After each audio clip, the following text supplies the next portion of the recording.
ভিন্ন ভিন্ন গঠন, ঠিক আছে? তাহলে একাধিক গঠন একরকম হইতে পারে, মানে এক মানে ডিফারেন্ট ডিফারেন্ট গঠন হইতে পারে। সো পলিমরফিজম মিন্স কি, যে মেনি ফর্মস, মানে একাধিক ফর্ম আর কি। তাহলে যদি যদি আমরা একটা উদাহরণস্বরূপ যদি আমরা চিন্তা করি, যে একই জিনিস তার ভিন্ন ভিন্ন রূপ আছে, সেটাকে আমরা পলিমরফ বলতে পারি। ঠিক আছে, পলিমরফিজম বলতে পারি। একই জিনিস ভিন্ন ভিন্ন রূপ আছে বলতে, ধরেন আমরা যদি একটা উদাহরণস্বরূপ এরকম উদাহরণ দিতে যাই, দেই, হচ্ছে আহ ধরেন যে একজন আহ, মানে একজন মানে একটা ছেলে, মানে একজন লোক, ঠিক আছে, সে বাসায় তার ছেলে মেয়ে আছে। তো সে যখন বাসায় যায়, সে তাদের বাবা, ঠিক আছে, লোক কিন্তু একই। আচ্ছা, সে যখন অফিসে যায়, সে দেখা যাচ্ছে ওই অফিসের আর কি, ওই ডিপার্টমেন্টের একজন কর্মকর্তা। সে যখন তার মা বাবার কাছে যায়, তখন তার সন্তান, ছেলে মেয়ে হিসেবে মানে আচরণ করে। তাহলে কিন্তু সে এক জায়গায় হচ্ছে আহ, বাবা রোল প্লে করতেছে, এক জায়গায় সে হচ্ছে আহ, সন্তান রোল প্লে করতেছে, এক জায়গায় যে সে হচ্ছে কর্মকর্তা রোল প্লে করতেছে। তার মানে মানুষ একই, কিন্তু তার ভিন্ন ভিন্ন, তার এক একটা প্লেস অনুযায়ী তার রূপটা ভিন্ন ভিন্ন। এটা একটা মানে বাস্তব জীবনের উদাহরণ। এবং এই বাস্তব জীবনের উদাহরণকে এখানে সিম অবজেক্ট ওরিয়েন্টেড প্রোগ্রামে একটা ফিচারকে দাঁড় করানো হয়েছে, সেটার নাম হচ্ছে পলিমরফিজম। পলিমরফিজম জাভাতে কিভাবে আমরা চিন্তা করি, polymorphism in Java is a concept by which we can perform single action in different ways. একটা সিঙ্গেল অ্যাকশন ডিফারেন্ট ডিফারেন্ট ওয়েতে আমরা পারফর্ম করতে পারবো, একটা সিঙ্গেল কাজকে ভিন্ন ভিন্ন ভাবে পারফর্ম করতে পারবো। সেটাকে আমরা পলিমরফিজম বলি। Polymorphism is the ability of object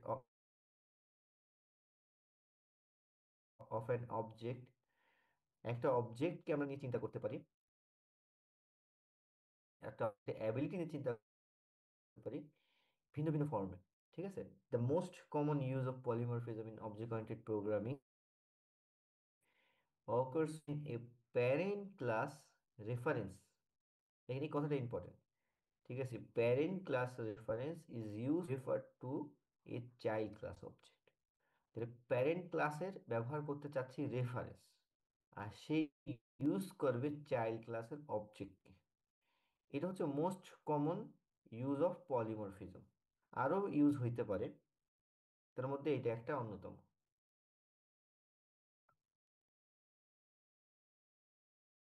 আচ্ছা, তাহলে এখানে দুই পলিমরফিজমের কথা বলা আছে, একটা কম্পাইল টাইম পলিমরফিজম, একটা হচ্ছে run time polymorphism. We can perform polymorphism in Java by method overloading and method overriding। Method overloading এবং ওভাররাইডিং এর মাধ্যমে আমরা পলিমরফিজম অ্যাপ্লাই করতে পারি। ওভারলোডিং সম্পর্কে আপনারা আগে থেকে জানেন। আর ওভাররাইডিংটা কি? ওভাররাইডিংটা হচ্ছে, সেটাও আপনারা আগে জেনে আসছেন, যে প্যারেন্ট ক্লাসের মধ্যে যে মেথডটা আছে, হুবহু সেম মেথডটা যদি আমরা চাইল্ড ক্লাসে আমরা যদি লিখি এবং তার যদি বডি প্লেসে যদি ডিফারেন্ট কিছু লিখি, সেটা হচ্ছে ওভাররাইডিং। নতুন করে রাইট করলাম, ঠিক আছে, নতুন করে জিনিসটাকে লিখলাম, ওভাররাইডিং। আচ্ছা, if you overload a static method in Java, ঠিক আছে, it is the example of compile time polymorphism. আচ্ছা, মানে কি বলতেছে, যে if you overload a static method in Java, যদি আমরা কোনো একটা স্ট্যাটিক মেথডকে ওভারলোড করি, ঠিক আছে, ওভারলোডিং অ্যাপ্লাই করি, তাহলে সেটাকে ফাইল টাইম পলিমরফিজম বলবো। তাহলে এখান থেকে বুঝতে পারতেছি যে ওভারলোডের সাথে কম্পাইল টাইম পলিমরফিজমের একটা সম্পর্ক আছে। সেম ভাবে রান টাইম পলিমরফিজমের সাথে নিশ্চয়ই ওভাররাইডিং এর সম্পর্ক আছে। ঠিক আছে, তো এই জিনিসগুলো আমরা একটু মাথায় রাখবো। এইখানে যে এই স্লাইডটা, এটা পড়লে আপনারা জিনিসটা আরো ক্লিয়ার হবে। দেখেন,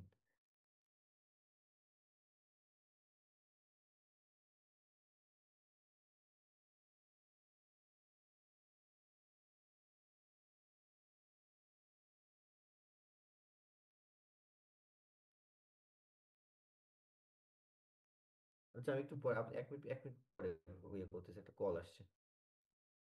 ঠিক আছে, একজন সবাই।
স্যার আমার ল্যাপটপ গেছে।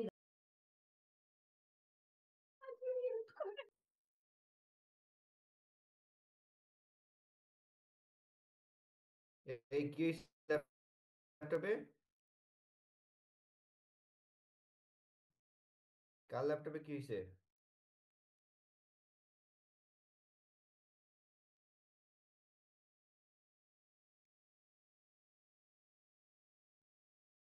আচ্ছা, আসলে আমরা আহ,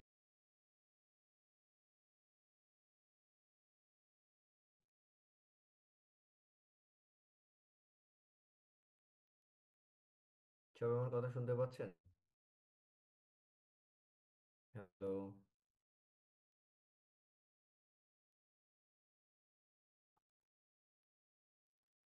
জি স্যার, শুনতে পাইতেছি। একটু কথা বলেন, আপনারা আপনারা সবাই চুপ করে থাকলে তারা তো বুঝবো যে কেউ জি কথা স্যার, শুনতে শুনতে পাচ্ছে পাচ্ছি। না। স্যার, আপনার কথা মাঝে মাঝে একটু কেটে কেটে আসে। জি স্যার, একটু একটু বিরতি নিন। এখনো শোনা যাচ্ছে নাকি? এখন তো কেটে কেটে আসতেছে না? জি স্যার, এখন শোনা যাচ্ছে। জি স্যার, শোনা যায়। মাঝখানে তো মাঝখানে তো কথা বলতেছিলাম না। আচ্ছা, কেটে আসলে একটু আমাকে একটু জানান, ঠিক আছে? আচ্ছা, পলিমরফিজমের কথা এখানে কি বলা হচ্ছে যে in Java we can create a class and declare variables method which are bound together, ঠিক আছে? This is known as data binding. তাহলে আমরা যখন কোনো ক্লাসের মধ্যে ভেরিয়েবল মেথড, ঠিক আছে, এগুলোকে লিখি, এগুলো একটা বাউন্ড মানে হয়ে যায়, মানে একটা ক্লাসের মধ্যে মানে একটা কম্প্যাক্ট আকারে থাকে, ঠিক আছে? আর বাইন্ডটাকে করে ক্লাসটা ওকে বাইন্ড করে দেয়। তো এই জিনিসটাকে, এই টেকনিকটাকে বলতেছি আমরা বাইন্ডিং, ঠিক আছে? ডেটা বাইন্ডিং মানে ভেরিয়েবল মেথড এবং সবগুলা মানে একসাথে যখন আমরা এক জায়গা করে ফেলি, ঠিক আছে, ক্লাস ক্রিয়েটের মাধ্যমে, তাহলে সেটাকে বলি আমরা data binding. Two ways of binding in Java, ঠিক আছে? দুই রকমের বাইন্ডিং আছে, একটা স্ট্যাটিক বাইন্ডিং আর একটা হচ্ছে ডাইনামিক বাইন্ডিং। আচ্ছা, স্ট্যাটিক বাইন্ডিং কে আবার একটা নাম আছে আর্লি বাইন্ডিং, আর ডাইনামিক বাইন্ডিং এর একটা নাম আছে লেট বাইন্ডিং।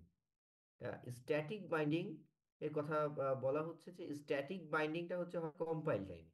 এবার আপনারা একটু মনে করে দেখেন, স্ট্যাটিক মেথড মানে স্ট্যাটিক যখন কোনো আমরা ভেরিয়েবলকে আমরা ডিক্লেয়ার করি অথবা স্ট্যাটিক কিওয়ার্ড ব্যবহার করি, সেটাও কিন্তু কম্পাইল টাইমে কাজ করে, ঠিক আছে? তো সুতরাং স্ট্যাটিক এই ওইখান থেকেই নামটা আইছে যে কম্পাইল টাইম, ঠিক আছে? তো স্ট্যাটিক বাইন্ডিং বা আর্লি বাইন্ডিং এগুলো হয় সব হচ্ছে কম্পাইল টাইমে। তাহলে দেখেন, যখন মেথড উইথ কিওয়ার্ড স্ট্যাটিক, যখন আমরা কোনো মেথডের সাথে স্ট্যাটিক কিওয়ার্ড ব্যবহার করব, ফাইনাল ব্যবহার করব, or private in front of its name, the binding is going to be static. তাহলে সেক্ষেত্রে আমার বাইন্ডিংটা স্ট্যাটিক হয়ে যাবে। তাহলে কোনটা কোনটা ব্যবহার করতেছি? স্ট্যাটিক কিওয়ার্ড, ফাইনাল কিওয়ার্ড অথবা প্রাইভেট, ঠিক আছে? এই কথাগুলো যদি, এই শব্দগুলো যদি আমরা ব্যবহার করি, কিওয়ার্ডগুলো যদি কোনো নামের আগে, ঠিক আছে, কোনো মেথডের আগে, কোনো ভেরিয়েবলের আগে, ঠিক আছে, তাহলে সেগুলোকে আমরা বলবো, সেখানে এটা হয়ে যাবে কি বাইন্ডিং।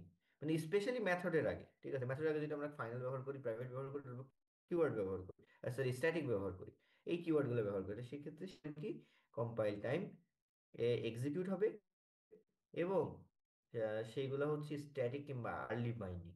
যেহেতু রান টাইমের আগে হচ্ছে এটা, সেজন্য আর্লি বাইন্ডিং। আর ডাইনামিক বাইন্ডিং কোনগুলা? এটা রান টাইমের পরে হবে, ঠিক আছে? সেগুলোকে আমরা, সরি, যেটা হচ্ছে কম্পাইল টাইমের পরে হবে, সেটাকে আমরা বলবো ডাইনামিক বাইন্ডিং বা লেড বাইন্ডিং, ঠিক আছে? কম্পাইল টাইম পরে, আগে কম্পাইল হবে তারপর রান হবে, এটা মাথায় রাখবেন এই সিকোয়েন্সটা, ঠিক আছে? অকার্স এট কি run time, Java won't necessarily know which method or field to reference at compile time। কোনটা আগে কোনটা কম্পাইল টাইম হবে সেটা কিন্তু জাভা স্পেশালি জানে না। তো সুতরাং সে সবগুলোকে রান টাইমে এক্সিকিউট করে। কিন্তু যদি আমরা ওই স্পেসিফিক কিছু কিওয়ার্ড ব্যবহার করি, স্ট্যাটিক, ফাইনাল, প্রাইভেট, তাহলে সে বোঝা এগুলা স্ট্যাটিক বাইন্ডিং এর মধ্যে ফেলে, কম্পাইল টাইমে এক্সিকিউট করবে। এখান থেকে আমরা বাইন্ডিং সম্পর্কে জানলাম। আচ্ছা, এবার আসেন আমরা তাহলে কম্পাইল টাইম, যে পলিমরফিজম, কম্পাইল যে পলিমরফিজম আসছি, ঠিক আছে? তাহলে এই যে স্ট্যাটিক বাইন্ডিং এর সাথে স্ট্যাটিক পলিমরফিজম বা হচ্ছে কম্পাইল টাইম পলিমরফিজম এটা রিলেটেড, আর ডাইনামিক টাইম বা লেট বাইন্ডিং এর সাথে রান টাইম পলিমরফিজম, ঠিক আছে, অথবা হচ্ছে ডাইনামিক পলিমরফিজম রিলেটেড, ঠিক আছে? তাহলে কম্পাইল টাইম যখন আমরা হচ্ছে পলিমরফিজম আমরা বোঝার চেষ্টা করি, তাহলে এই যে ওভারলোডিং, ঠিক আছে, ওভারলোডিং রিলেটেড বিষয়গুলা এখানে হচ্ছে আমরা দেখে থাকি, ঠিক আছে? ওভারলোডিং, তার মানে ওভারলোডিং আবার কোন কি জিনিস? তাহলে ওভারলোডিং হচ্ছে, আমরা আগে আমরা ডিসকাস করছিলাম যে যখন আমাদের মেথডের নাম সেম থাকবে কিন্তু প্যারামিটারের সংখ্যা ডিফারেন্ট হবে, সেটাকে আমরা ওভারলোডিং বলবো। আবার যখন মেথড কিন্তু প্যারামিটারের সংখ্যাও একই কিন্তু প্যারামিটারের ডেটা টাইপগুলো ডিফারেন্ট, তাহলে তখন সেটাকে আমরা ওভারলোডিং বলতে পারবো। কিছু রুলস ছিল, সেগুলো সব কম্পাইল টাইম পলিমরফিজমের মধ্যে পড়ে। This is this type of polymorphism is achieved by function overloading or operator overloading, এটার মাধ্যমে আমরা পাই।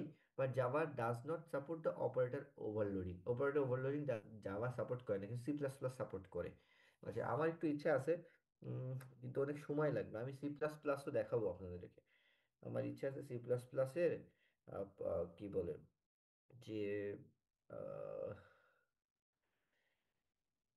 মানে আপনাদের হচ্ছে সি প্লাস প্লাসের যে হচ্ছে অবজেক্ট ওরিয়েন্টেড পার্টটা, এগুলো আপনাদেরকে কিছুটা ব্যাখ্যা মানে কিছুটা দেখাবো, কারণ আপনি এখান থেকে তো অনেক কিছু জেনে গেছেন। তো ওখানে অনেক ডিটেলস জানা লাগবে না, ওখানে মেইন পয়েন্ট গুলোতে আমরা দেখবো। এটা আমার ইচ্ছা আছে দেখানোর, তাহলে আপনার দুইটা ল্যাঙ্গুয়েজে আপনাদের কাজ হয়ে গেল। তখন মোটামুটি আমরা শিখতে যেহেতু আলাদাভাবে সি প্লাস প্লাসের আমাদের শেখানোর জায়গা নাই, ঠিক আছে। সুতরাং যদি এখানে যেটা আমি শিখি তাহলে মোটামুটি আপনাদের জন্য ভালো, এটা দুইটাই আপনি শিখে গেলেন গেল।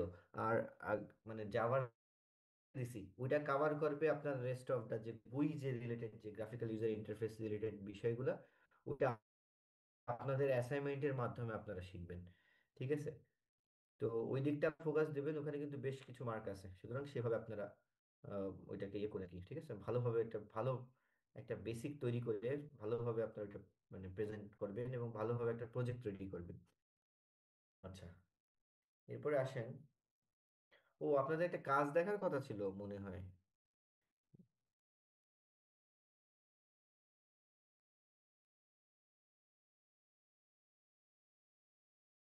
আপনাদের আজকে কি কাজ দেখার ডেডলাইন ছিল না নাকি?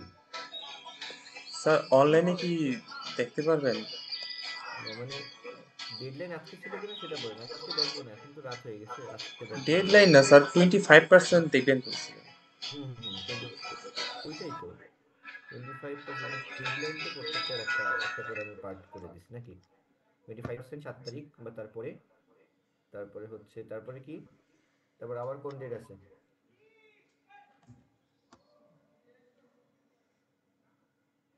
15 তারিখ নাকি? 15 তারিখ বা 15 তারিখের পর পর। আচ্ছা যাই হোক, ওটা নিয়ে আমরা পরে ডিসকাস করতেছি, আগে যেটা পড়াচ্ছি সেটা শেষ করি।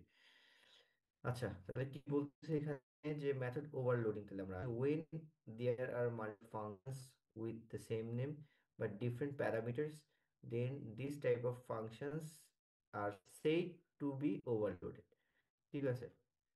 Same name but different parameters, এরকম যদি হয়, যখন আমাদের এরকম ঘটনা ঘটবে যে আমাদের নাম সেম এবং parameter different, then this type of হচ্ছে ফাংশনগুলোকে আমরা বলবো কি, মেথড ওভার মানে ওভারলোড হয়েছে আর কি, ঠিক আছে। ধরেন আমার একটা ফাংশনের নাম হচ্ছে সাম, তো সুতরাং সাম নামক যদি একটা ফাংশন থাকে, মেথড থাকে ক্লাসের মধ্যে, কথা চিন্তা করতেছে মেথড থাকে, তাহলে মেথডের মধ্যে প্যারামিটার গুলোর সংখ্যা ওই সামের একটা ছিল, এটার মধ্যে দুইটা, তাহলে দেখা যাচ্ছে এটাকে ওভারলোডিং বলতে পারবো। Functions can changing the number of arguments, parameter সংখ্যা ভিন্ন করে আমরা ওভারলোডিং করতে পারি। Change the type of argument, আর্গুমেন্টের টাইপকে ডিফারেন্ট করে আমরা করতে পারি। আচ্ছা, এক্সাম্পল স্বরূপ আমরা এখানে দেখতে পাচ্ছি একটা ক্লাসের মধ্যে, ক্লাসের নাম এ, এখানে মাল্টিপ্লাই এটার নাম মানে ফাংশনের নাম মেথডের নাম, তো এটা স্ট্যাটিক, ঠিক আছে। এর মধ্যে আমরা কি করলাম, এ এবং বি কে গুণ করতেছি। সেম ভাবে আরেকটা হচ্ছে মেথড আছে, সেটা মাল্টিপ্লাই, এর মধ্যে দুইটা মেথড দুইটা প্যারামিটার আছে আগের মধ্যে, কিন্তু ডাবল, দুইটাই ডাবল, ঠিক আছে, এবং সে রিটার্নও করবে ডাবল, দুইটাই স্ট্যাটিক। তো এইটা হয়ে গেল আমাদের ওভারলোডিং, ঠিক আছে, যে আমরা এই মেথডটাকে এটাকে কি করব, যে দুইকে আমরা হচ্ছে দুই মেথডটাকে আমরা কল করলাম এখানে। এ ডট মাল্টিপ্লাই কেন দিয়ে কাজ হইল, অবজেক্ট তৈরি করা লাগলো না, এই জন্য যে কারণ আমরা স্ট্যাটিক ব্যবহার করছি, সে কারণে আমরা অবজেক্ট তৈরি করা ছাড়া আমরা এটাকে কল করতে পারছি। আচ্ছা, গেল। এরপরে আসে run time polymorphism. Run time polymorphism is a process in which call to an overridden method, ঠিক আছে, কথাটা মনে রাখবেন যে আমরা ওভার রাইডিং আগে সম্পন্ন হবে, ওভার রাইডিং যখন হচ্ছে সেটাকে আমরা রান টাইম পলিমরফিজম বলতে, আর যে হচ্ছে সেটাকে আমরা কম্পাইল টাইম পলিমরফিজম বলতেছি। Is resolved at the run time rather than the compile time, run টাইমে যেটা রিজলভ হবে কম্পাইল টাইমে ব্যতীত। যেহেতু এটা রান টাইম পলিমরফিজম, সুতরাং তো রান টাইমে ওইটা এক্সিকিউট হবে। তো আসেন এখানে আমরা আর কি দেখতে পাচ্ছি যে বাইন্ডিং, ওই যে আমি যেটা আপনাকে বলছিলাম, আর্লি বাইন্ডিং হচ্ছে কম্পাইল টাইম, আর লেট বাইন্ডিং হচ্ছে কি, রান টাইম পলিমরফিজম, তাই না? ডাইনামিক বাইন্ডিং আমরা বলে থাকি, ঠিক আছে। তো এখানে কি দেখতে नहीं পাচ্ছি পলিমরফিজম। कि হ্যাঁ বলেন। এই আপনাদের স্টুডেন্টের থেকে তো দেখি আইডি বেশি জয়েন করছে, কি কাহিনী, এত মানুষ কিভাবে? 39 জন, আমি সহ। স্যার এখানে আমার স্যার এখানে আমার দুইটা আইডিয়া, আমি পিসি দিয়ে হচ্ছে দেখি আর ফোন দিয়ে হচ্ছে মাইক অন করি। ও, বুঝছি। আচ্ছা, তাহলে ডাইনামিক বাইন্ডিং মেকানিজমের কথা আমরা কি বুঝলাম? যে polymorphism refers to a dynamic binding mechanism that determines which method definition will be used when the method names has been overridden. Thus the polymorphism refers to a dynamic binding. ঠিক আছে? তাহলে আহ, যখন আমরা রান টাইম পলিমরফিজম নিয়ে কথা বলবো সেটা dynamic binding এর মধ্যে পড়বে। Can treat an object of subclass as the object of superclass. ঠিক আছে, can treat an object of subclass as an object of super class. আমরা একটা সাবক্লাসের অবজেক্টকে সুপার ক্লাসের অবজেক্ট হিসেবে এখানে ট্রিট করতে পারবো, এটা একটা সুবিধা। ঠিক আছে, আচ্ছা, এই reference variable of super class, reference, ঠিক আছে, reference variable of super class type can point to an object of subclass. একটা রেফারেন্স ভেরিয়েবলটা সবসময় একটা কাউকে পয়েন্ট করে, তাই না, একটা অবজেক্টকে পয়েন্ট করে। তো সেই রেফারেন্স ভেরিয়েবল এখানে যেটা হয় যে অন্যান্য সময় আমরা যেটা যে ক্লাসের অবজেক্ট তৈরি, রেফারেন্স ভেরিয়েবল তৈরি করছি সেই ক্লাসেরই আমরা অবজেক্ট তৈরি করি, সেই রেফারেন্স ভেরিয়েবল অবজেক্টকে পয়েন্ট করছে। কিন্তু এখানে ঘটনা একটু ডিফারেন্ট, এখানে হচ্ছে যে সুপার ক্লাসের আপনার রেফারেন্স ভেরিয়েবল থাকবে এবং সাব ক্লাসের আপনার অবজেক্ট থাকবে। এই এইখানে হচ্ছে সাব ক্লাসের যে রেফারেন্স ভেরিয়েবল সেটা আপনার সুপার ক্লাসের রেফারেন্স অবজেক্টটাকে করবে। In this process an overridden method is called for the reference variable. overridden যে মেথডটা আছে সেটা রেফারেন্স ভেরিয়েবলের মাধ্যমে কি কল হবে, reference variable of super class, super ক্লাসের রেফারেন্স ভেরিয়েবলের মাধ্যমে ওটা কল করা হবে। জিনিসগুলো একটু ঘোলাটে লাগতে পারে, আমরা এক্সাম্পল দেখলে জিনিসগুলো আরো ক্লিয়ার হবে। এখানে যদি আমরা এক্সাম্পল দেখি, পার্সন নামক একটা ক্লাস আছে, ক্লাসের মধ্যে এটা হচ্ছে এটা একটা ভেরিয়েবল, ইনস্ট্যান্স ভেরিয়েবল, এবং এখানে যে মানে আহ, আহ, মানে মেথড, ঠিক আছে, গেট টাইপ, ঠিক আছে, এটা এখানে দেওয়া এবং এর মধ্যে দেওয়া রয়েছে এটা প্রিন্ট করবে দিস ইজ পার্সন। আচ্ছা, এমপ্লয়ির মধ্যে আরেকটা হচ্ছে এমপ্লয়ি পার্সন কি করছে এবং এ কি করছে, এই সেম ফাংশনটাকে এখানে লিখছে, কিন্তু বডি পার্টে ডিফারেন্ট কিছু আছে। ঠিক আছে, বডি পার্টের যেটা ডিফারেন্ট, তাহলে এটা হয়ে গেল এই যে যে টেকনিকটা যে অ্যাপ্লাই করলো এটাকে আমরা বলতেছি ওভাররাইডিং।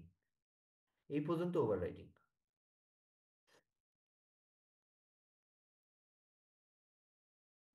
এই পর্যন্ত ওভাররাইডিং, ঠিক আছে।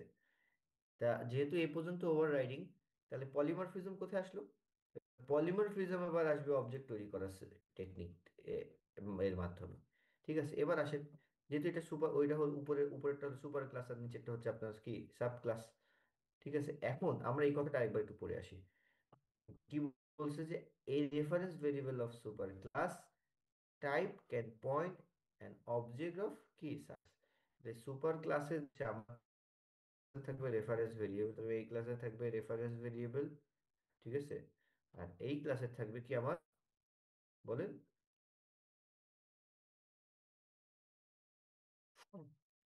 অবজেক্ট। ঠিক আছে, সুপার ক্লাসের রেফারেন্স ভেরিয়েবল পয়েন্ট করবে সাব ক্লাসের অবজেক্টকে। তো এই টেকটাই হচ্ছে মূলত most common technique of run time polymorphism. যদি আমরা এখানে দেখি যে সুপার ক্লাস মানে পার্সন ক্লাসের রেফারেন্স ভেরিয়েবল তৈরি করা হয়েছে, ঠিক আছে, এবং সুপার রেফারেন্স ভেরিয়েবল এখন পয়েন্ট করছে হচ্ছে সাব ক্লাসের অবজেক্ট। দেখেন, মানে পার্সন ক্লাসের যে রেফারেন্স ভেরিয়েবল, ঠিক আছে, আর এমপ্লয়ি ক্লাসের হচ্ছে কি অবজেক্ট তৈরি করা হয়েছে। এবং এখানে দেখেন যে copy of person's variable and methods in employee types হচ্ছে অবজেক্ট। তার মানে পার্সন ক্লাসের যত ভেরিয়েবল আছে সেগুলো সব কপি করে কিসের মধ্যে আছে, এই যে এমপ্লয়ির মধ্যে আছে। ঠিক আছে, আর এখানে যে ঘটনাটা, এ পয়েন্ট করতেছে কাকে, এ পয়েন্ট করতেছে রেফারেন্স ভেরিয়েবল পার্সন অবজেক্ট, এই এই রেফারেন্স ভেরিয়েবলটা এ পয়েন্ট করতেছে এই এমপ্লয় যে অবজেক্ট এটাকে। ঠিক আছে, এখন এখন প্রশ্ন হচ্ছে যে এই যে এইখানে আমরা অবজেক্ট ডট গেট টাইপ, যদি এই ফাংশন এটা যদি কল করি, অবজেক্ট ডট গেট টাইপ, তাহলে দুই জায়গায় তো গেট টাইপ ছিল, তাহলে কোন কোন গেট টাইপটা হচ্ছে কি প্রিন্ট হবে?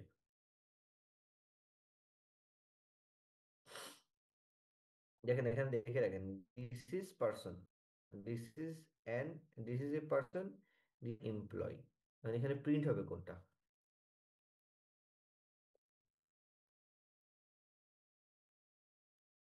কনস্ট্রাক্টর যেটার কল করছি সেটা, হ্যাঁ, কনস্ট্রাক্টর কল করলাম যেটা সেটা প্রিন্ট হবে স্যার।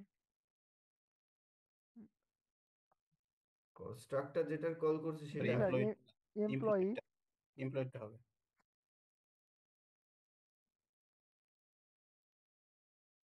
মানে কনস্ট্রাক্টর এখানে কোথায় পাইলেন আপনি? স্যার ডিপ নিউ এর পরে এমপ্লয়ি, মানে ওটাই তো ডিফল্ট কনস্ট্রাক্টর কল হয় স্যার। তো ওই কোথায় কোথায়? এমপ্লয়ি ক্লাসের ভিতর দিস ইজ অ্যান এমপ্লয়ি এটা হওয়ার কথা স্যার। কিন্তু এটা কনস্ট্রাক্টর না তো, এটা কনস্ট্রাক্টর কই? কনস্ট্রাক্টর হলে তো ক্লাসের নাম এটার নাম সেম হবে, ঠিক আছে, জাস্ট মেথড, ঠিক আছে। আচ্ছা এখানে দেখেন কোনটা প্রিন্ট হবে, দেখেন কপি অফ পার্সন ভেরিয়েবল, এটা দেখেন এখানে কিন্তু এমপ্লয়ি ক্লাসের মধ্যে আপনি একটা জিনিস বোঝার চেষ্টা করুন, এমপ্লয়ি ক্লাসের মধ্যে কিন্তু দুইটাই আছে। এই যে গেট টাইপ এটা কার? এটা পার্সন ক্লাসের, আর একটা হচ্ছে নিজের, এটা হচ্ছে কপি। কপি কেন? ওই যে ও যেহেতু সুপার ক্লাসকে হচ্ছে এক্সটেন্ড করছে, সেই জন্য এটার কপি, ঠিক আছে। আচ্ছা এখন ঘটনা হচ্ছে যে যখন অবজেক্ট ডট হচ্ছে গেট টাইপ যখন দিবে, তখন ও যেটাকে প্রিন্ট করবে সেটা কি? ইজ অ্যান এমপ্লয়ি, কারণ সে অবজেক্টটা তৈরি হয়েছে এমপ্লয়, কারণ এ নিজেরটা আগে প্রিন্ট করবে, ঠিক আছে, সে নিজেরটা আগে প্রিন্ট করবে, যতই সে হচ্ছে রেফারেন্স ভেরিয়েবল সুপার ক্লাসের হোক না কেন, অবজেক্টও এখানে হচ্ছে এমপ্লয়ি ক্লাসেরই, সেই কারণে দিস ইজ অ্যান এমপ্লয়ি এটা প্রিন্ট হবে, মানে সাব ক্লাসের, ঠিক আছে। তো সোজা কথা, অবজেক্ট থাকা মানে কিন্তু মানে আমার কাছে রেফারেন্স ভেরিয়েবল সে পয়েন্ট করতেছে কিন্তু এইটাকে, এইটাকে পয়েন্ট করতেছে, ঠিক আছে, এইটাকে পয়েন্ট করতেছে, এটাকে পয়েন্ট করা মানে কিন্তু এর ভিতরে যে জিনিসগুলো আছে সেগুলো অ্যাক্সেস করবে এবং নিজেরটাকে আগে প্রায়োরিটি দেবে, ঠিক আছে।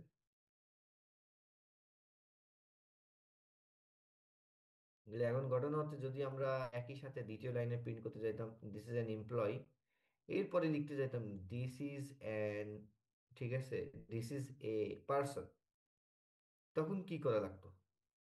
যদি আমরা এই প্রসেসই অ্যাপ্লাই করতাম, ডিরেক্টলি আমরা এটাকে পার্সন কল করবো না। Object two equal to new person bracket. না না তার না না ইয়াতে না এমপ্লয়ির অবজেক্ট। না না না। আমি বলি, আমার কথা প্রশ্নকে বোঝেন, প্রশ্ন শেষ করতে দেন, ঠিক আছে। সেটা হচ্ছে যে আমরা নতুন করে আমরা নতুন করে কোনো অবজেক্ট তৈরি করব না পার্সন ক্লাসের, পার্সন ক্লাসে নতুন করে কোনো অবজেক্ট তৈরি করতে পারবো না, কিন্তু এমপ্লয়ি যে ক্লাসটা আছে এই ক্লাসের অবজেক্ট তৈরি করি আর যা করি সেটার মাধ্যমে আমরা শুধুমাত্র আহ, এই এইটাকে অ্যাক্সেস করব, গেট টাইপকে, ঠিক আছে। বুঝে গেছে? এটা কিভাবে করবেন আপনারা করে নিজেরা প্র্যাকটিস, নিজেরা চেষ্টা করেন, ঠিক আছে, করে আমাকে দেখায়, এটা করে আমাকে স্ক্রিনশট দিয়ে দেখায় আমাকে যে করতে পারবেন। আচ্ছা এবার আসেন run time polymorphism. Run time polymorphism সম্পর্কে আমরা যে সামারিগুলো পেলাম, এগুলাকে আমরা যদি একটু সামারাইজ, মানে জিনিসগুলো আমরা পেলাম সেটা যদি একটু সামারাইজ করি, রান টাইম পলিমরফিজমকে আমরা বলতে পারি লেট বাইন্ডিং অর বাইন্ডিং, ঠিক আছে, যেটা রান টাইম বাইন্ডিং, ঠিক আছে। আচ্ছা তারপর method to be executed to is determined at execution time not compile time, যে মেথডগুলো এক্সিকিউট সেগুলোকে আমরা এক্সিকিউশন টাইমের সময় অথবা রান টাইমের সময় আমরা এটাকে ডিটারমাইন করতে পারি। আচ্ছা পলিমরফিজম বলতে আমরা বুঝছি যে two assign multiple meanings to same method name, একটা মেথডের নাম একই কিন্তু তার বিভিন্ন মিনিং আছে, ঠিক আছে, ভিন্ন ভিন্ন সে কাজ করতে পারে কিন্তু নাম তার সেমই একই। আচ্ছা reference variable of person class can point any object of person or the employee, reference variable person ক্লাসের যে এমপ্লয়ি রেফারেন্স ভেরিয়েবল সে পার্সন ক্লাসের অবজেক্টকেও রেফার করতে পারে, আবার এমপ্লয়ি ক্লাসকেও রেফার করতে পারে, এটা নতুন জিনিস আমরা শিখলাম। আচ্ছা this reference variable have many forms, that is, and they are polymorphic reference variable, এগুলোকে পলিমরফিক রেফারেন্স ভেরিয়েবল আমরা বলে থাকি। এর বিভিন্ন ফর্ম আমরা দেখছি, এবং they can refer to object of this own class or to the object of classes inherited from their classes already আমরা জানতে পারছি। আচ্ছা, আরো সিম্পলি আমরা যদি হচ্ছে এর বেনিফিটস গুলো দেখতে চাই, এর সিম্পলিসিটি এবং হচ্ছে এক্সটেন্সিবিলিটি, এগুলো এর বেনিফিট। ঠিক আছে, সিম্পলিসিটি হচ্ছে আহ, এটা আপনারা একটু স্টাডি করে নেবেন, ঠিক আছে, এই পলিমরফিজমের বেনিফিট গুলা। ঠিক আছে। আচ্ছা, জাভা রান টাইম পলিমরফিজম সম্পর্কে আর কিছু কথাবার্তা আছে, এটা আপনারা দেখে নেবেন। একটা প্রবলেমকে দেওয়া আছে, প্রবলেমটা আপনি পড়বেন। আচ্ছা, এটা আমি একটু দেখি যে রান টাইম পলিমরফিজমের একটা এক্সাম্পল এখানে দেওয়া আছে। Consider a scenario where bank is a class, a method to get rate of interest। আচ্ছা, এখানে হচ্ছে রেট অফ ইন্টারেস্ট দিচ্ছে আপনাকে ব্যাংক কিছু, ঠিক আছে, একটা সিনারিও দেখানো হচ্ছে। However, the rate of interest may differ according to bank, মানে ব্যাংক ইন্টারেস্ট সব ব্যাংকই দেয়, কিন্তু এই রেটের পরিমাণ হচ্ছে বিভিন্ন ব্যাংকে বিভিন্ন রকমের হয়ে থাকে। কোনো কোনো ব্যাংকে দিচ্ছে 8.4%, কোনো কোনো ব্যাংকে দিচ্ছে 7.3%, কোনো কোনো ব্যাংকে দিচ্ছে 9.7% অফ রেট অফ ইন্টারেস্ট। এই ধরনের সিনারিওকে যদি আমরা পলিমরফিজমের আদলে যদি আমরা হচ্ছে করতে চাই, সেক্ষেত্রে আমার কোডটা কেমন হবে সেটা এখানে একটা এক্সাম্পল দেওয়া আছে। ঠিক আছে, এটা আপনারা দেখে নেবেন, আমি আশা করি আপনারা এটা বুঝতে পারবেন। ঠিক আছে, তো পলিমরফিজম নিয়ে কথা বলি। আপনারা যেটা করবেন, পলিমরফিজমের বিভিন্ন এক্সাম্পল গুলা প্র্যাকটিস করবেন নিজেরা, এবং নিজেরা প্র্যাকটিস করে এগুলাকে ওয়েবসাইট থেকে বিভিন্ন ওয়েবসাইট ফলো করবেন, বিভিন্ন ওয়েবসাইট দেখবেন, দেখে দেখে বিভিন্ন রকমের প্রবলেম গুলা সলভ করবেন। ঠিক আছে। আচ্ছা,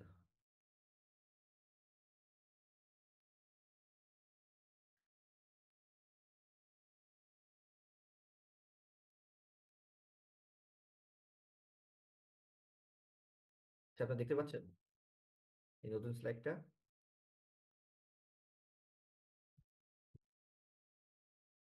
জি স্যার। জি স্যার। Yes sir.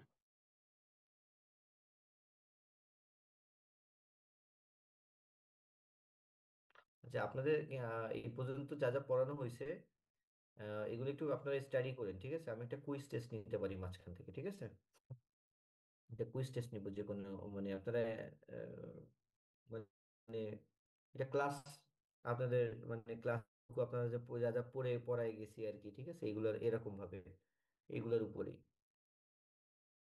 খুব ডিপ কোশ্চেন হবে না, বেসিক কোশ্চেন, মানে ক্লাস করলে পারবেন এরকম। ঠিক আছে, স্যার ক্লাসগুলো একটু অনলাইনে কি অফলাইনে? দেখা যাক কোথায় নেই। স্যার মিডের পর থেকে যা পড়াইছেন সেগুলোই তো নাকি?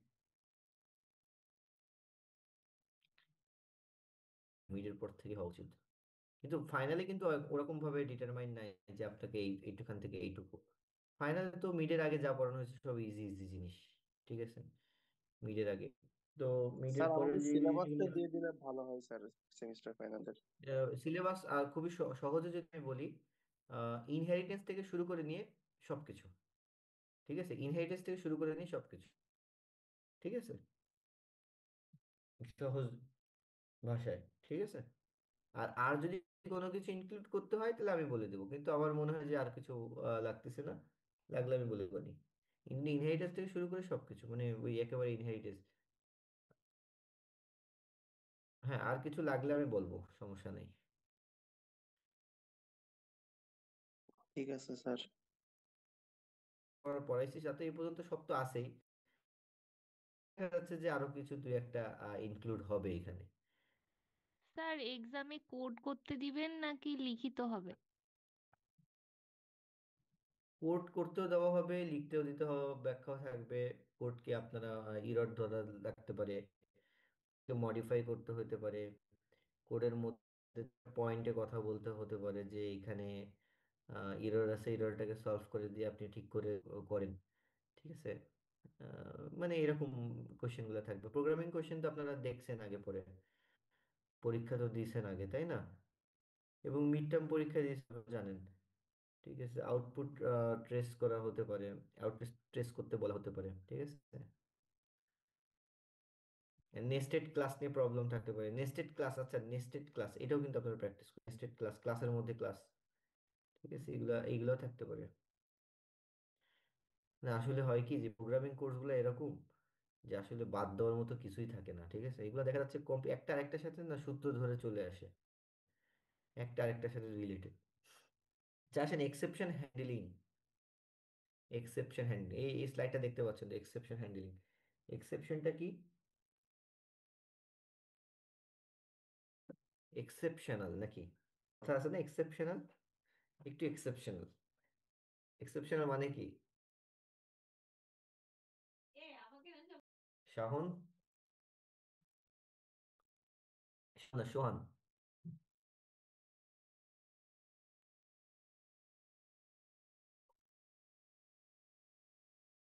সজীব। আসসালামু আলাইকুম। হ্যাঁ ওয়ালাইকুম ইসলাম। এক্সেপশনাল মানে কি বলেন? হ্যাঁ স্যার, এটা একটু আলাদা টাইপের, সবার থেকে হুম ভিন্ন। হুম হুম। আপনি ভিন্ন, আপনি এক্সেপশনাল। না স্যার, আমি তো কমন। কমন। মানুষ হিসেবে তো না সবাই exception, এক্সেপশনাল। সবাই তো আলাদা। জি স্যার। আচ্ছা, না না সবাই এক্সেপশনাল, ঠিক আছে। আচ্ছা এখন আসেন এক্সেপশনটা এখানে কি জিনিস। দেখেন আমরা আমরা অনেক সময় কোড করার সময় কিছু ভুল করি। ভুল করলে কি হয়?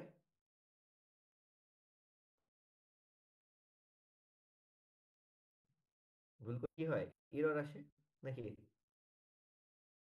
হ্যাঁ, জি স্যার। স্যার এরর দেখায় স্যার। আচ্ছা এরর আসে। তাহলে এরর যখন আসে, আচ্ছা ভালো কথা, এরর আসে সবসময় কি এরর আসে?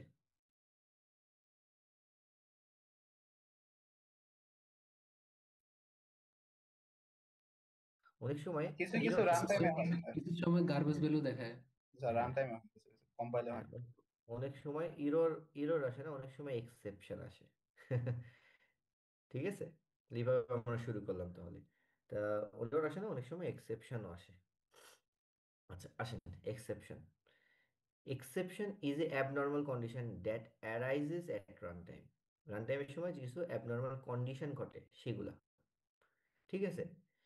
Even that disrupts the normal flow of the program. একটা প্রোগ্রাম চলতেছে চলতেছে তার নর্মাল যে ফ্লোটা সেটাকে ব্যাঘাত ঘটাতে পারে। এমন কিছু আউটপুট যে আউটপুটটা আপনার প্রোগ্রামের ব্যাঘাত ঘটাতে পারে। ইট ইজ অ্যান অবজেক্ট, ঠিক আছে, which is at run time. এটা এমন একটা অবজেক্ট যেটা কিনা রান টাইমের সময় থ্রো করা হয়, এটাকে বলি আমরা এক্সেপশন। হ্যান্ডেলিং যেহেতু বলছি তাহলে এক্সেপশনটাকে হ্যান্ডেল করতে হবে। Exception handling is a mechanism to handle the run time error. মানে তাহলে এই এক্সেপশনের সাথে রান টাইম একটা সম্পর্ক আছে, এক্সেপশনের সাথে রান টাইমের সম্পর্ক খুঁজে পাচ্ছি। তাহলে exception handling, to handle the exception আমাদের কি করতে হবে? Run time error. আচ্ছা, রান টাইমের সময় যে সমস্যাগুলো হচ্ছে যেগুলো আমার নর্মাল ফ্লো হ্যান্ডেল করাই আমার এক্সেপশন হ্যান্ডলিং।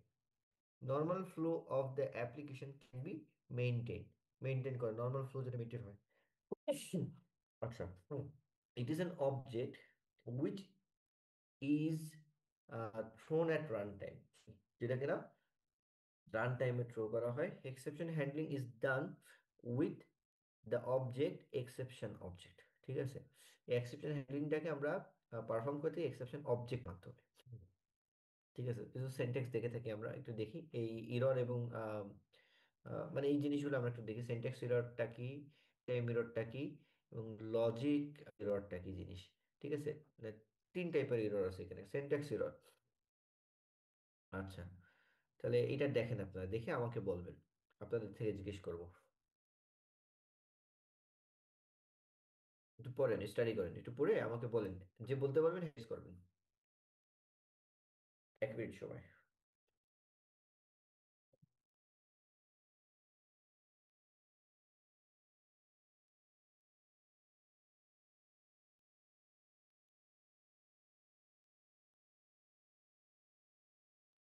জি স্যার, বুঝছি।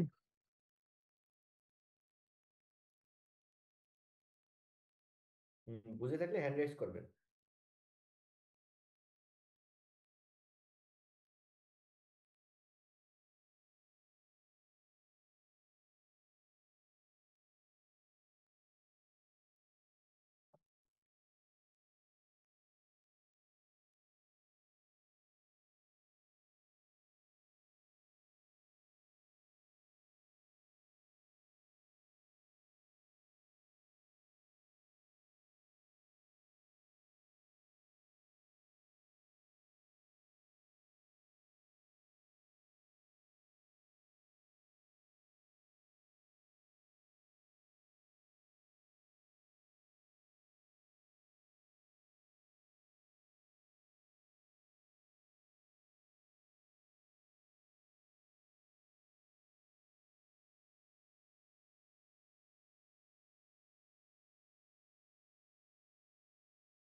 আচ্ছা, তাহলে আমরা ওই ইয়ে বলেন, রায়হান বলেন। জি স্যার। রায়হান বলেন, হ্যাঁ। সিনট্যাক্স এরর হচ্ছে স্যার জাভা ল্যাঙ্গুয়েজে মানে যেসব ফরমেশন এবং যে ব্যাকরণ আর কি ইউজ করা হয়েছে ওই ব্যাকরণের বাইরে গেলে, যেমন আমরা যদি টার্মিনেটর ইউজ না করি, তারপর স্ট্রিং এর এস যদি বড় হাতের না দিয়ে ছোট হাতের দেই, এরকম টাইপের ইরর গুলো হচ্ছে স্ট্রিং ইরর। আর রান টাইম ইরর হচ্ছে আমরা আমাদের ল্যাপটপ বা যে কোনো সিস্টেম, সেটা ম্যাক ওএস হতে পারে, উইন্ডোজ হতে পারে, এগুলোতে রান করার সময় যদি দেখে কি ওই রান করার জন্য প্রয়োজনীয় যেসব ফাইল আছে এগুলো পাচ্ছে না, তখন রান টাইম ইরর হয়। আর লজিক ইরর হচ্ছে স্যার আমরা পারফর্ম হতে পারে এরকম যে টু টু দি পাওয়ার আমরা মানে পাওয়ার ফাংশন চাচ্ছি কি আমরা কোনো কিছু একটা পাওয়ার, কিন্তু গুণ আকারে আসছে, মানে আমরা যেটা চাচ্ছি সেটা পাচ্ছি না, এটা হচ্ছে লজিক ইরর।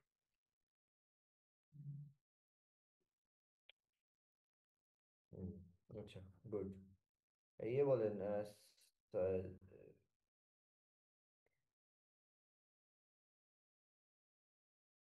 মাসুদ বলেন।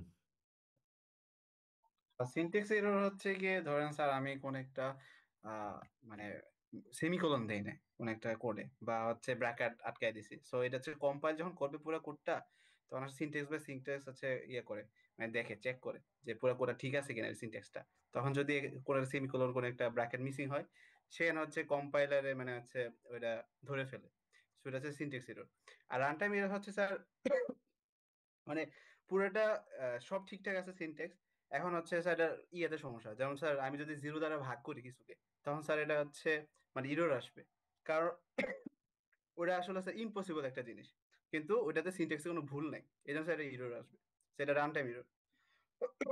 আর আর লজিক্যাল ইরর হচ্ছে স্যার মানে আপনার প্রোগ্রাম সবই চলবে, কিন্তু হচ্ছে স্যার মানে ধরেন আমি দশমিক চাচ্ছি, সেখানে দশমিক না আসে স্যার কোন একটা মানে ইয়া ভ্যালু আসলো স্যার। যেমন ধরেন দুইটা জিনিসকে আমি ভাগ করতেছি, ওইটা নাম হচ্ছে একটা কোনো একটা নাম্বার দিয়ে দিল পূর্ণ সংখ্যা, কিন্তু আমার তো এখানে হচ্ছে দশমিক আসবে বাইরে, সেগুলো আমাকে দিল না, সেটা হচ্ছে লজিক্যাল ইরর। ঠিক আছে, গুড, খুব সুন্দরভাবে দুজন বলছেন। আচ্ছা, তাহলে মোটামুটি তিন ধরনের ইরর আছে। মোটামুটি রান টাইমটাকে আমরা বোল্ড করছি, কারণ কি, যে একটা এমন অপারেশন এটা that is impossible to carry out, সম্ভব হচ্ছে না। ওই যে মাসুদ একটা ভালো কথা বলছে যে ওয়ান দ্বারা যদি জিরো দ্বারা যদি ভাগ করি, আমার অপারেশনের কিন্তু কোনো ভুল নাই, ঠিক আছে, মানে আমি কিন্তু কোনো রকমের কোনো রকম ভুল কাজ করে আসিনি, কিন্তু ক্যালকুলেশনে এমন একটা গন্ডগোল বাধাই দিলাম যেটা ঝামেলার, পসিবল না। এই ধরনের ইরর গুলোকে আমরা রান টাইম এরর বলি, ঠিক আছে। occurs while a program is running, একটা প্রোগ্রাম যখন রান হচ্ছে সেই সময়, if the environment detects an operation that is impossible to carry out, program যখন রানিং অবস্থায় আছে তখন হচ্ছে দেখলো যে এই অপারেশনটা করা সম্ভব না ভাই, তাহলে আমি কি করব, ওকে, এটা হচ্ছে রান টাইম এরর হিসেবে আমরা এটাকে দিব, এবং এইটার সাথে এক্সেপশনের একটা সম্পর্ক আছে।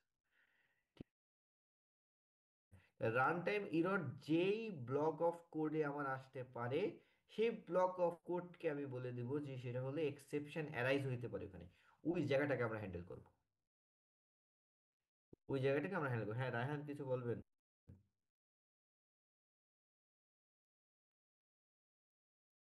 না স্যার, আগে থেকেই হয়েছিল আর কি, খেয়াল করি নাই।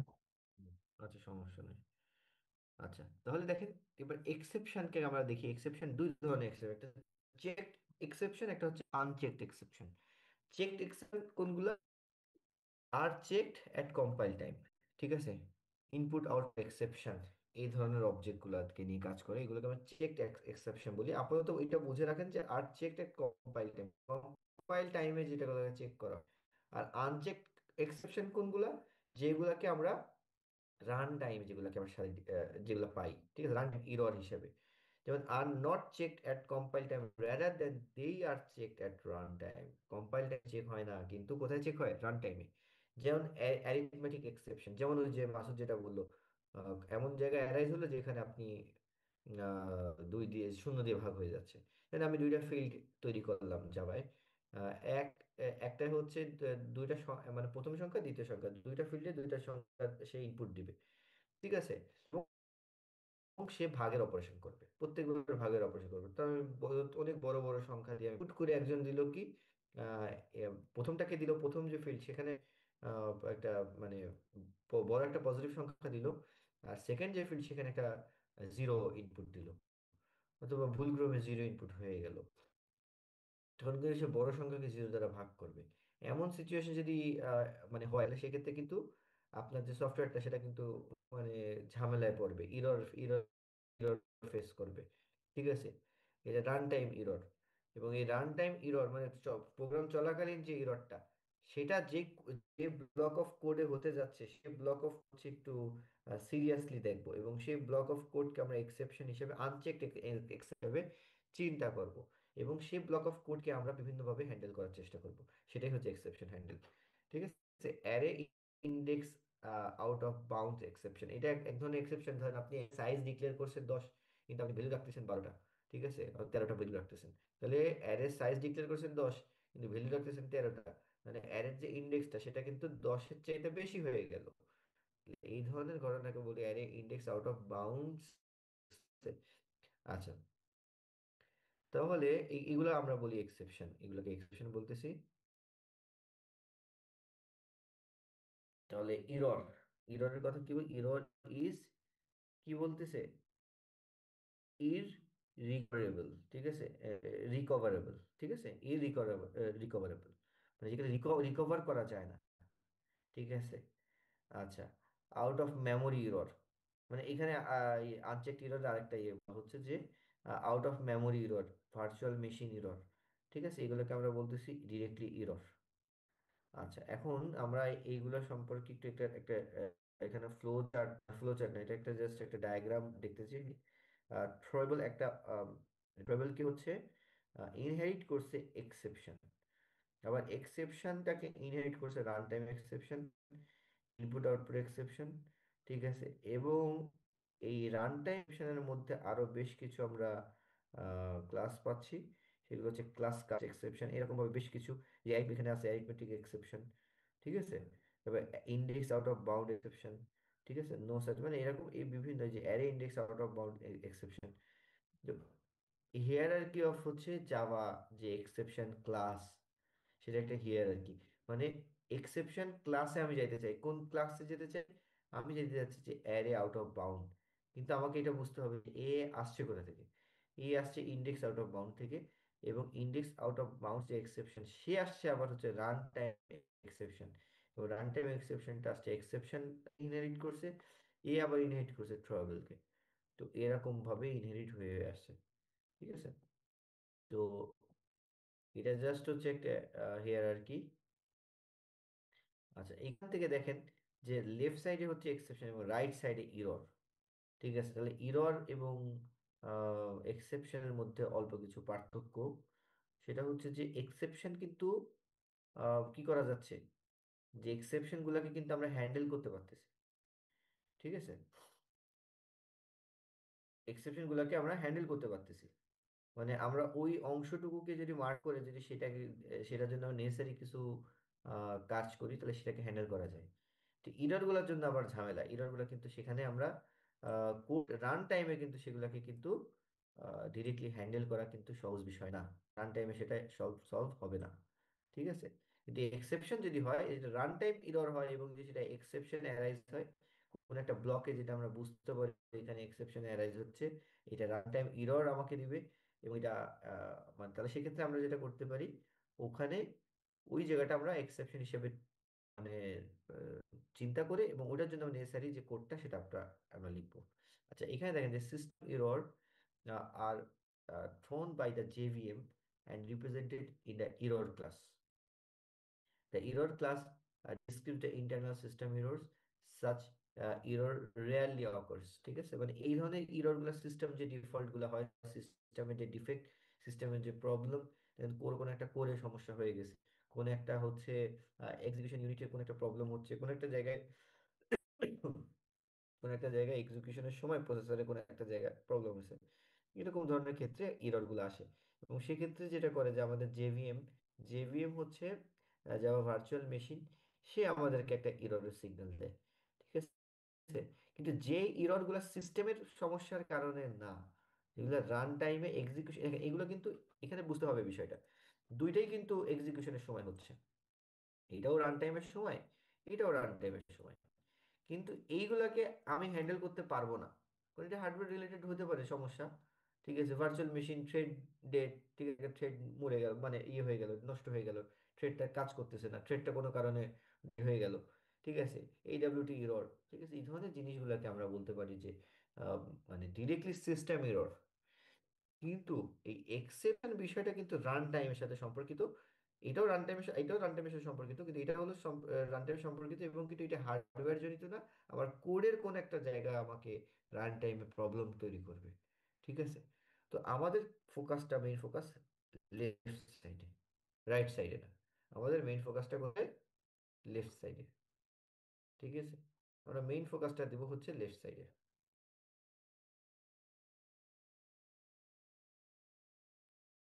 এই যে exception describes error caused by your program and external circumstances. These errors can be caught and handled by your program. আমরা এই প্রোগ্রাম সমস্যাগুলোকে আমরা আমাদের প্রোগ্রামের মানে কোডের মাধ্যমেই আমরা হ্যান্ডেল করতে পারি।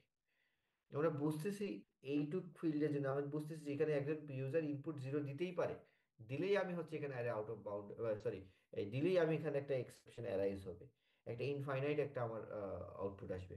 সেক্ষেত্রে আমি এমন কিছু এমন প্লেসগুলো ডিটেক্ট করবো, করে আমরা ওইসব জায়গায় হ্যান্ডেল করে দেবো। ঠিক আছে। আচ্ছা, এই জায়গাটার মধ্যে এক্সেপশন, তো এটা তো একটা ক্লাস, এই ক্লাসকে ইনহেরিট করছে এক্সেপশন। তো এক্সেপশন ইজ এই যে রান টাইম এক্সেপশন যেটার কথা বলতেছে, যে ক্লাসটা run time exception is caused by the programming errors. ঠিক আছে, সাচ অ্যাজ ব্যাড কাস্টিং, ঠিক আছে, তারপর কি accessing and out of bound arrays and কি নিউমেরিক এরর্স। এই ধরনের জায়গার জন্য আমরা রান টাইম এক্সেপশনগুলা হইতে পারে। ঠিক আছে। আচ্ছা, এক্সেপশন হ্যান্ডেল করবো কিভাবে আমরা? এক্সেপশন হ্যান্ডেল করার উপায় হচ্ছে ট্রাই ব্লক ব্যবহার করবো, ক্যাচ ব্লক ব্যবহার করবো, ফাইনালি ব্লক ব্যবহার করবো, থ্রো ব্যবহার করতে পারি, থ্রোজ ব্যবহার করতে পারি। তো প্রাইমারিলি আমাদের বুঝতে ট্রাইটা কি, ট্রাইয়ের মধ্যে যে কোড যেইটুকু অংশ আমার এক্সেপশন আমাকে দিতে পারে, ঠিক আছে, সেটুকুকে আমরা একটা ব্র্যাকেটের মাধ্যমে ব্লক করব, ওই অংশটুকুকে আমরা করবো, সেটা আমরা ট্রাই ব্লকের মধ্যে রাখবো। ঠিক আছে, এটা use to include the statement of code that may produce an exception. মানে সেই সকল কোডটাকে আমরা একটা ট্রাইয়ের মধ্যে রাখবো যে কোডটুকু আমাকে এক্সেপশন দিতে পারে। ক্যাচটা হচ্ছে কি, ক্যাচ হচ্ছে ওই অংশটুকু যদি আমাকে এক্সেপশন দেয় তাহলে আমি এটাকে হ্যান্ডেল করবো কিভাবে, সেই কোডটা থাকবে ক্যাচের মধ্যে। ঠিক আছে, the place directly after the try ব্লকের পরপরই আমরা ক্যাচ ব্লককে লিখি to handle one or more exception type. এক বা একাধিক এক্সেপশনকে হ্যান্ডেল করার জন্য আমরা এটা করে থাকি। ফাইনালি, অপশনাল স্টেটমেন্ট থাকতেও পারে, নাও থাকতে পারে। Optional statement used after the try catch block to run A segment of code regardless if an exception is generated। তাহলে কি, ফাইনালি ব্লকটা এমন একটা ব্লক যেটা ট্রাই ক্যাচের পরে থাকে, কিন্তু এটা অপশনাল, থাকতেও পারে, নাও থাকতে পারে, এবং এর মধ্যে যে কোডটা থাকবে, ঠিক আছে, run the statement of the code regardless if an exception is generated. Exception generate হোক বা না হোক, এই ফাইনালি ব্লকের মধ্যে যে কোডটা থাকবে সেটা এক্সিকিউট হবেই। আচ্ছা, থ্রো এবং থ্রোস দুটো কথা এখানে। থ্রোটা কি, to generate an exception or to describe an instance of the exception. To generate an exception, একটা এক্সেপশনকে জেনারেট করা, to describe an instance of the exception, একটা এক্সেপশনের অবজেক্ট তৈরি করে নিয়ে কাজ করা। ডিসক্রাইব, একটা এক্সেপশনের ইনস্টেন্সকে ডিসক্রাইব করার জন্য এটাকে ব্যবহার করি আমরা। থ্রোসটা কি, থ্রোসটা হচ্ছে টু ডিক্লেয়ার দ্য এক্সেপশন, একটা এক্সেপশন ডিক্লেয়ার করার জন্য। It does not throw an exception. আচ্ছা, it does not throw an exception, এটা থ্রোর মতো হচ্ছে এক্সেপশনটাকে থ্রো করতে পারে না। It specifies that there are many occur an exception in the method. ঠিক আছে, মানে এটা মানে একটা মেথড মানে বেশি একাধিক যে এক্সেপশন গুলাকে হ্যান্ডেল করা, একাধিক এক্সেপশন গুলাকে স্পেসিফাই করা, এটার মাধ্যমে করতে পারি। ইট is always used with the method signature, মেথডের সাথে এটাকে ব্যবহার করতে পারি আমরা। ঠিক আছে, এগুলো এক্সাম্পল দেখে দেখে ক্লিয়ার হবে, এগুলো এক কথা এত সহজে ক্লিয়ার হবে না, এগুলোর এক্সাম্পল দেখলে অথবা আপনারা কাজ করলে তখন ক্লিয়ার হবে। এবার দেখেন, আমরা যদি ব্লকটা যদি আমরা দেখি, এটা একটা সিনট্যাক্স, ট্রাই ব্লক, ট্রাইয়ের মধ্যে কোড আছে, ঠিক আছে, এবং ক্যাচ ব্লক, ক্যাচের মধ্যে আমরা কি দিচ্ছি, আজকে লিখছি, এবং এখানে আমরা অবজেক্ট, ওই এক্সেপশন ক্লাসের একটা অবজেক্ট। ঠিক আছে। আচ্ছা, এবার কি করতেছি, আমরা এক্সেপশন ক্লাস লিখতেছি এবং অবজেক্ট, এবং ক্যাচের মধ্যে আরেকটা ক্যাচ থাকতে পারে, এটা এক্সেপশন ক্লাস অবজেক্ট। মানে এই কোডটা হচ্ছে একটা, ধরেন এই কোডে এই মধ্যে একাধিক হচ্ছে এক্সেপশন আছে, তো একটা এক্সেপশন হ্যান্ডেলের কোড এখানে, একটা এক্সেপশন হ্যান্ডেলের কোড এখানে। আর ফাইনালি হচ্ছে ক্যাচের নিচে দেখেন, ক্যাচ ব্লক কিন্তু এক বা একাধিক থাকতে পারে। ঠিক আছে, ফাইনালি ব্লক দেখেন, ফাইনাল ব্লকের নিচে লেখা আছে কি, always executed whether an exception was thrown or not. একটা এক্সেপশন হোক বা না হোক, এটা অবশ্যই এক্সিকিউট হবে। ঠিক আছে। আচ্ছা, ফ্লো অফ প্রোগ্রাম। আচ্ছা, ফ্লো অফ প্রোগ্রাম, তাহলে JVM first checks the weather an exception is handle or not. দেখেন আমাদের প্রোগ্রামটা কিভাবে কাজ করবে সেটা বোঝার চেষ্টা করতেছে, মানে প্রোগ্রামটাকে জেভিএম জাভা ভার্চুয়াল মেশিন কিভাবে আমাদের এইগুলোকে দেখে, এটার দৃষ্টিভঙ্গিটা কি সেটা বোঝার চেষ্টা করি। JVM first checks whether the exception is handled or not, দেখে যে এক্সেপশনটা কি হ্যান্ডেল হয়েছে নাকি হয় নাই। যদি হয়ে থাকে তাহলে এক রকমের কাজ করবে, যদি না হয়ে থাকে তখন এক রকমের কাজ করবে। ইফ নট হ্যান্ডেল, যদি না হয়ে থাকে তখন কি করবে, যে JVM provide the default exception handler that perform the following task. একটা ডিফল্ট এক্সেপশন হ্যান্ডেলিং এর একটা কি মেথড সে তৈরি করে দিবে, এবং সেটা একটা কাজ, সেটা নীতিগতভাবে কাজ করবে। কি করবে, প্রিন্টস আউট এক্সেপশন ডিসক্রিপশন, ঠিক আছে, প্রিন্ট আউট এক্সেপশন ডিসক্রিপশন, মানে এক্সেপশনের ডিসক্রিপশনটাকে প্রিন্ট করবে। Prints the stack, sorry, prints the, হ্যাঁ, স্ট্যাক ট্রেস, মানে hierarchy of methods where the exception occur, মানে কোন জায়গা হচ্ছে এক্সেপশন অকার হয়েছে, সেটার মেথডটার একটা হিয়ারার্কি সে প্রডিউস করার চেষ্টা করবে, প্রডিউস করবে। এবং কি বলছে, যে causes the program to terminate, সেটার মানে কি কারণে সেটা প্রোগ্রাম টার্মিনেট হয়েছে সেটা বলবে, ঠিক আছে। আচ্ছা, এই যদি এক্সেপশন হ্যান্ডেল হয়ে থাকে, এগুলো কমন প্রত্যেকটার ক্ষেত্রে, সে স্পেসিফিক ভাবে কিন্তু সবার ক্ষেত্রে কমন একটা ইনফরমেশন পাবো।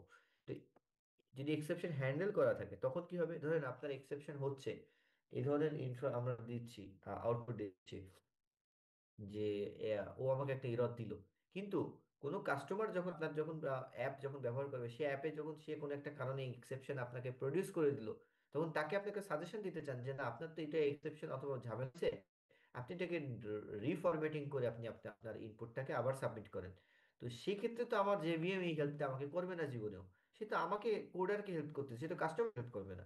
সেই জন্যই হচ্ছে exception handle, if exception is handled by the application programmer, normal flow of the application is maintained and rest of the code executed। তখন মানে নর্মাল ফ্লোটা মেনটেন হবে, ইররটাও আসবে না, প্রোগ্রাম বন্ধ হয়ে যাবে না, এবং সে কি করতে পারবে, ওই প্রোগ্রামটা সুন্দরভাবে আউটপুটটা দিবে, ঠিক আছে। এবং কাস্টমারকে নতুনভাবে ইনপুট চাওয়া হতে পারে, সে আবার নতুন করে ইনপুট দেবে, আবার আপনি প্রোগ্রামটাকে সুন্দরভাবে তার সামনে আউটপুট দেখালেন, ঠিক আছে। এই আর কি, এটা ছিল কিভাবে প্রোগ্রাম ফ্লোটা, মানে flow of program. Multiple catch block আমরা কেন ব্যবহার করে থাকি, এবং নেস্টেড ট্রাই স্টেটমেন্ট, ঠিক আছে। আচ্ছা, এখান থেকে আমরা একটু আর কটা স্লাইড আছে, আচ্ছা ফাইনালি, আচ্ছা মাল্টিপল ক্যাচ ব্লক। যখন আমাদের এক্সেপশন, যখন একাধিক এক্সেপশন হবে, if more than one exception can occur, then we can use the multiple catch blocks, তাহলে আমরা একাধিক ক্যাচ ব্লক ব্যবহার করব যখন মাল্টিপল এক্সেপশন হবে। Each catch statement is inspected in order, and the first one whose type matches uh, that one exception is আচ্ছা,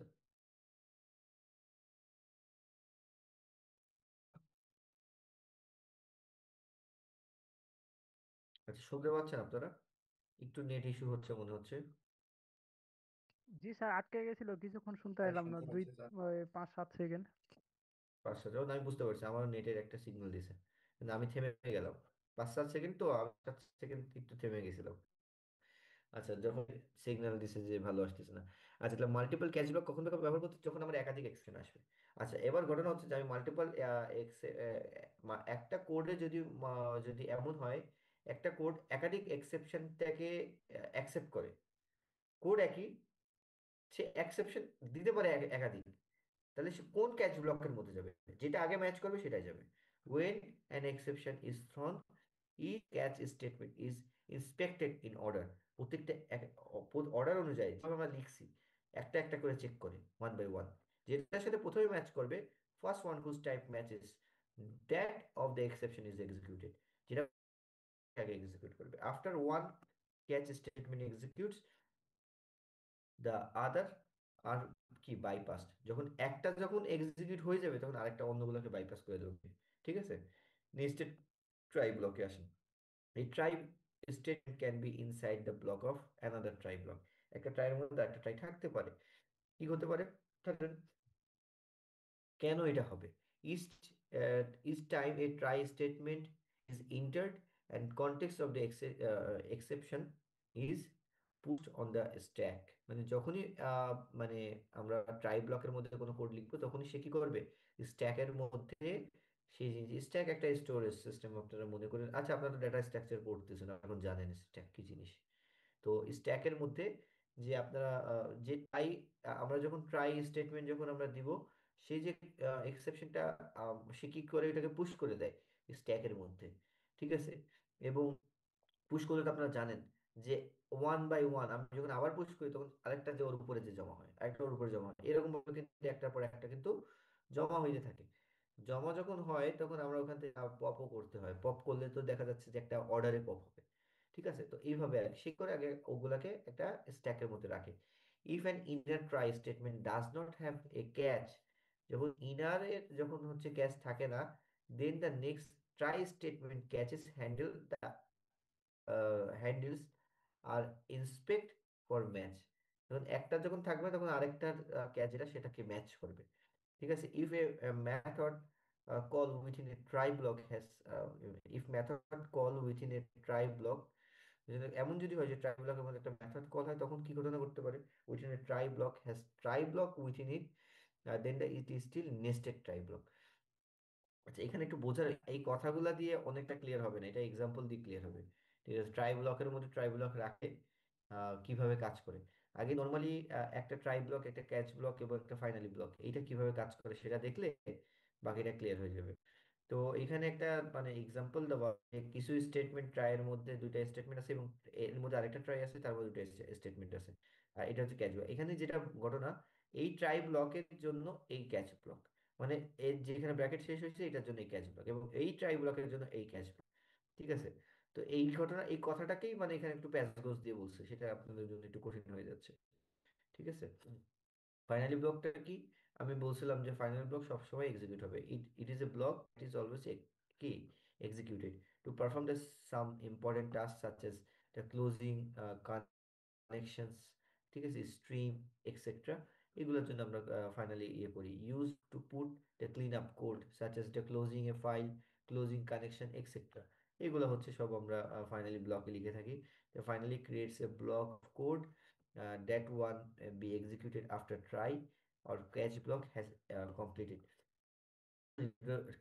catch এবং try যখন কমপ্লিট হয়ে যায়, তখন আমরা যদি কোনো মেসেজ চাই, অথবা ওর পরে কিন্তু এটা এক্সিকিউট হয়, ট্রাই ক্যাচ সব শেষ হয়ে গেলে, finally block will be the executed whether or not the exception is thrown or not, মানে এক্সেপশন থ্রোন হোক অথবা না হোক এটা অবশ্যই এক্সিকিউট হবে।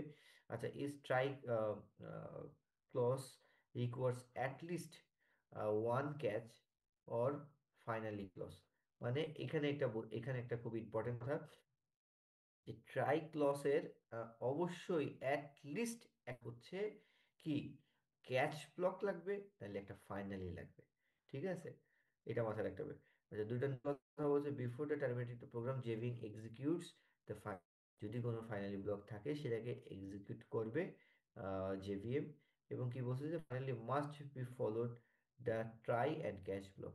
এমন করা যাবে না যে ট্রাই, আমি ফাইনালিকে ট্রায়ের পরে লিখে দিলাম এবং ক্যাচকে তারপরে লিখলাম, অবশ্যই যেন সে ফলো করে ট্রাই এবং ক্যাচকে। ক্যাচ না থাকে তাহলে তার ট্রাইয়ের পরেই হচ্ছে ফাইনালি, ঠিক আছে। তাহলে এইগুলো মোটামুটি আমরা ইয়া দেখলাম, ঠিক আছে। আচ্ছা,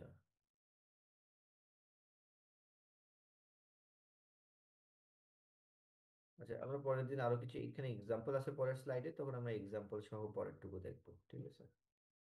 পরে আরো কিছু এক্সাম্পল দিয়ে আরেকটা আছে স্লাইড।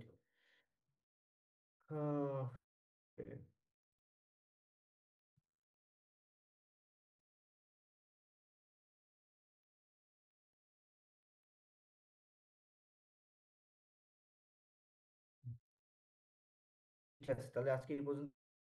আমি লাস্ট কোন পর্যন্ত স্লাইড দিছি মনে আছে কারো? তোর তো মনে থাকার কথা, আমার ভুলে গেল, সমস্যা নেই, আরো মনে রাখলেই হলো।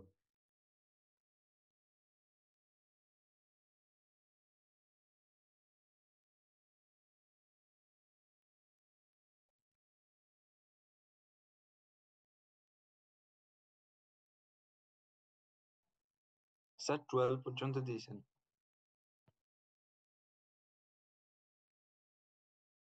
12 দিয়ে দিয়েছিলাম। জি স্যার।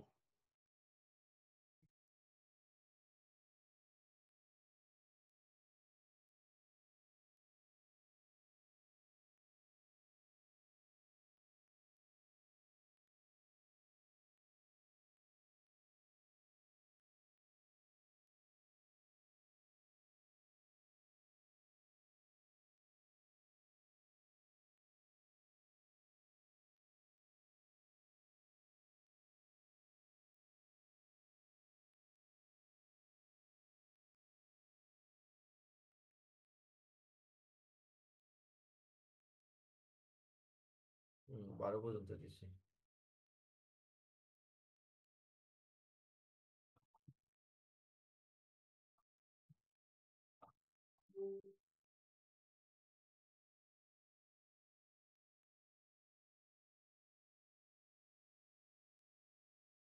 চোদ্দটাও দিয়ে দিচ্ছি, ঠিক আছে।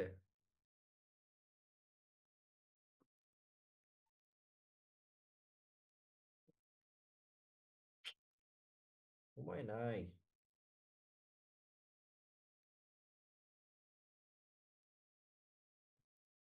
13 যে পরের যে ক্লাসটা, 13 14, 13 হচ্ছে আরেকটা আছে, ঠিক আছে। 13 2-এ আপনাদের 13, ও কি বলে ওটা, 13 13 2-এ আপনাদের সবকিছুই আছে। 13 1 এবং 13 2, দুটার কম্বিনেশনই 13 2, ঠিক আছে।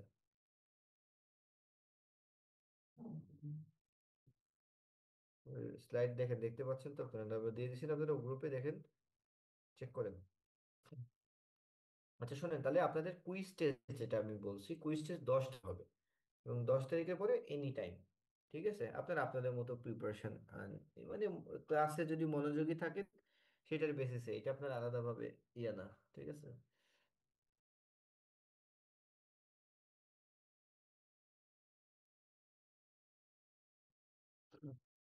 আচ্ছা এখন তাহলে, এখন আমাকে বলেন,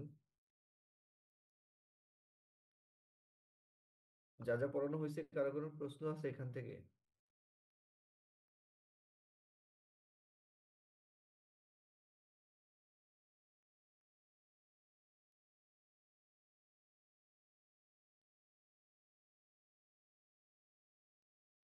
কারো কোনো প্রশ্ন আছে?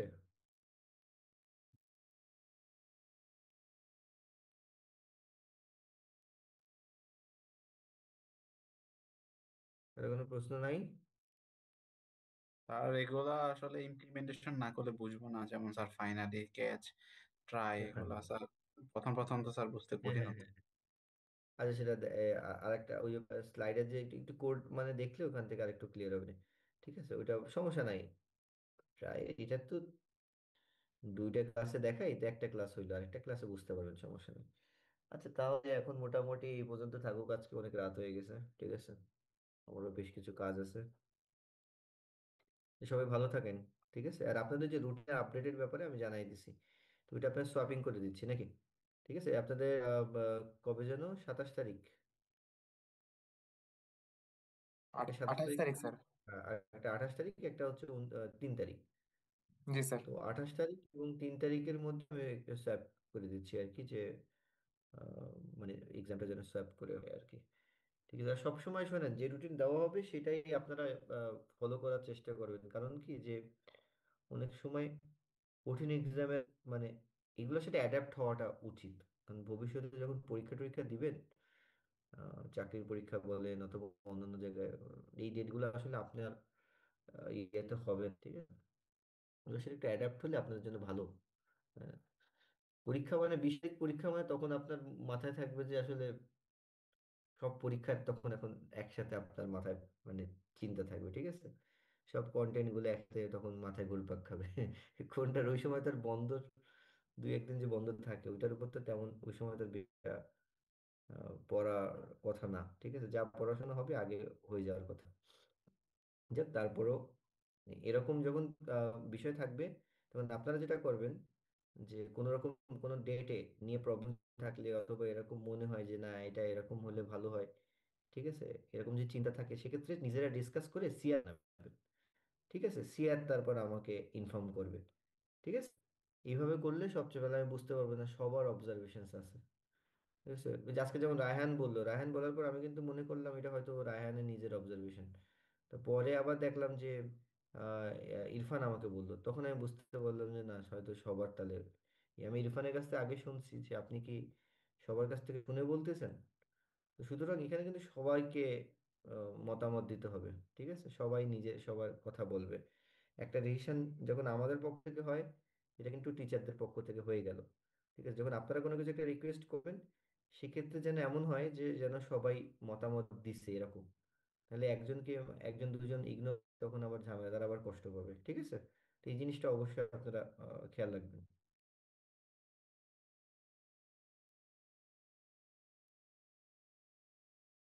তো ঠিক আছে, সবাই ভালো থাকেন।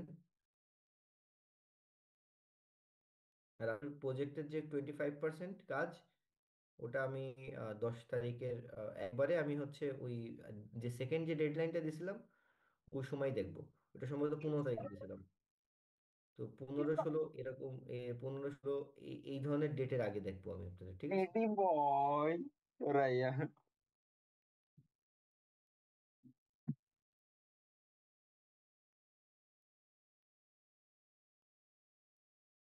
আচ্ছা ঠিক আছে, তাহলে সবাই ভালো থাকেন, ঠিক আছে? ওকে। আসসালামু আলাইকুম। ওয়ালাইকুম আসসালাম।